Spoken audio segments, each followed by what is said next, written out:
I just want to do a quick video response to Victor Salazar's. Is technology hurting us, or is it a good thing? Here's my view. I think technology, as far as providing the client the best in music selection, in being on time, to any type of service that's involved within our service, if that makes any sense, such as again, being on time, music selection, the ability to get online and grab a song off Amazon or wherever else you go to, and be able to provide that.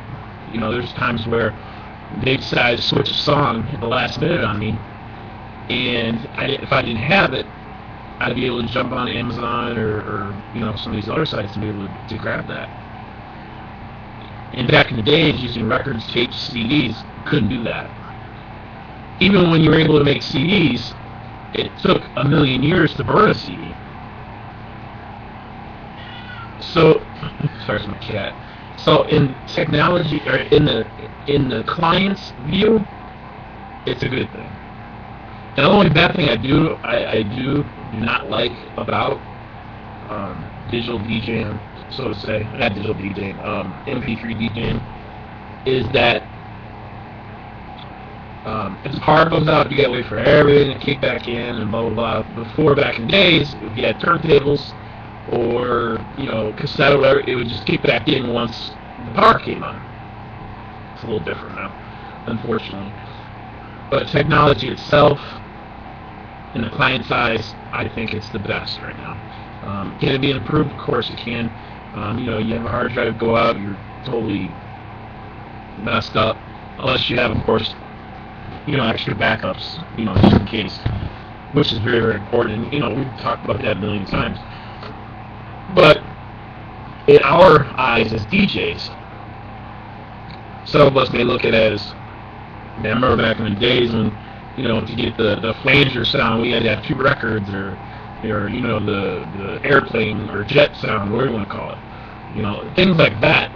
Those things can still be rooted back to the old days. You can still do those things, but to keep the client happy, I think that's what we need to look at. We, as DJs, we look at each other's creativity of what we can do. But again, in the client side, that's what's more important out of anything, is what the client sees and what the client wants, not what we want, or not what we look at each other, or how we view things. I don't know. There's a lot of stuff out there. I mean, I'm not gonna say any names or anything, but there's a DJ down in Chicago that he's been on WBMX and everything else, and he uses virtual DJ with a Hercules controller, and you would never know that. Me, as kind of like a client listening, I would never know that until I found out. The average Joe does not know even what a virtual DJ is, unless he knows it from somebody else or whatever. So I think we got to look more what the client sees and not what we see. Of course, there's times for us to have fun too. There's times for us to DJ competitions, people putting mixes up, stuff like that, and that's all fine and dandy. But even like when I do my radio show on JFSR, I use Mixmeister at times. Why? Because I can create that playlist that I need, and I can insert drops when needed and things like that. People may call it lazy, whatever else.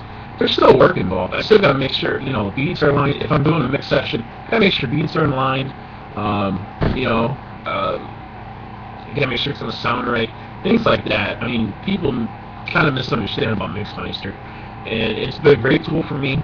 And I mean, I still use my turntables.